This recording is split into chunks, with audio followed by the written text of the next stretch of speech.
നല്ല കാറ്റ്. എനിക്കിപ്പോൾ കല്യാണരാമനിലെ മറ്റേ കവിതയാണ് ഓർമ്മ വരുന്നത്. കാറ്റത്ത് തേങ്ങാക്കുലകളാടുന്നു.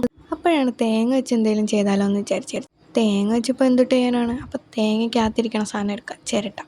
മുമ്പ് ഗ്യാസിന് വില കൂടിയപ്പോൾ ഉമ്മ തീരിക്കാൻ വേണ്ടിയിട്ട് എടുത്ത് വെച്ചാണ്. അപ്പോൾ അതുകൊണ്ട് ഇങ്ങനെ ഒരു ഉപയോഗം ഉണ്ടായി. ഈ തേങ്ങയിലിരിക്കണ ചകിരി മൊത്തം ഞാൻ ഉരച്ചുരച്ച് കളയണം. ആദ്യം ഭയങ്കര ഉത്സാഹമായിരുന്നു. പിന്നെ എനിക്കെൻ്റെ ദേഷ്യം അങ്ങോട്ട് കയറി വരാൻ തുടങ്ങി. പിന്നെ എൻ്റെ ഐഡിയ ആയിപ്പോയതുകൊണ്ട് ഞാൻ പിന്നെ ഇരുന്ന് മൊത്തം ചെയ്ത് തീർത്തു. എന്നാലും അത് മൊത്തം അങ്ങോട്ട് സ്മൂത്തായിട്ട് വന്നില്ല. സാൻഡ് പേപ്പർ ഉണ്ടായിരുന്നെങ്കിൽ കുറച്ചും കൂടി ഭംഗിയായിരുന്നു, കുറച്ച് സ്മൂത്തായതിന്. പിന്നെ ഉള്ളതുകൊണ്ട് ഓണം പോലെയെന്നും പറഞ്ഞ് ഞാൻ അതെടുത്തിട്ട് വന്ന് പെയിൻ്റ് അടിക്കാൻ തുടങ്ങി.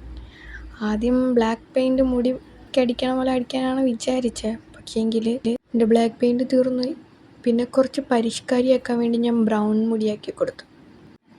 ഈ സംഭവം ഞാൻ പണ്ട് കടൽക്കൗണ്ടിൻ്റെ വീഡിയോയിൽ കണ്ടിട്ടുണ്ട്. ചിരട്ട ഇങ്ങനെ ഒരു പെങ്കൊച്ചിനെ പോലെ ആക്കിയിട്ട് പ്ലാന്റർ പോലെ ആക്കണേ.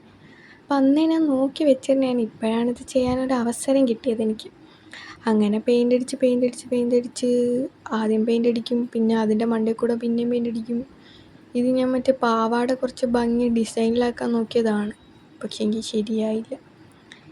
അങ്ങനെ പെയിൻ്റൊക്കെ അടിച്ച് മുഖത്തിന് കളറൊക്കെ കൊടുത്ത് എല്ലാം സെറ്റായി വന്നപ്പോഴാണ് ഞാൻ ഒരു കാര്യം ശ്രദ്ധിച്ചത്. കൊച്ചിൻ്റെ തല തിരിഞ്ഞു. പിന്നെ എന്തെങ്കിലും തുടങ്ങി കഴിഞ്ഞാൽ പകുതിക്ക് വെച്ച് വിട്ടിട്ട് വന്ന പരിപാടി എനിക്കില്ല. അതുകൊണ്ട് ഞാൻ എൻ്റെ ഇല്ലാത്ത ആത്മവിശ്വാസം വീണ്ടും ഇത് തിരിച്ചു വരയ്ക്കാൻ തുടങ്ങി. അങ്ങനെ വരച്ചും മറിച്ചും പെയിൻ്റ് അടിച്ചും വീണ്ടും പെയിൻ്റ് അടിച്ച് ലാസ്റ്റ് അവസാനം ഒരു കോലത്തിൽ ഉണ്ടാക്കി എടുത്തു. ആ കോലം ഞാൻ നിങ്ങളെ കാണിച്ചു തരാം ഗൈസ്.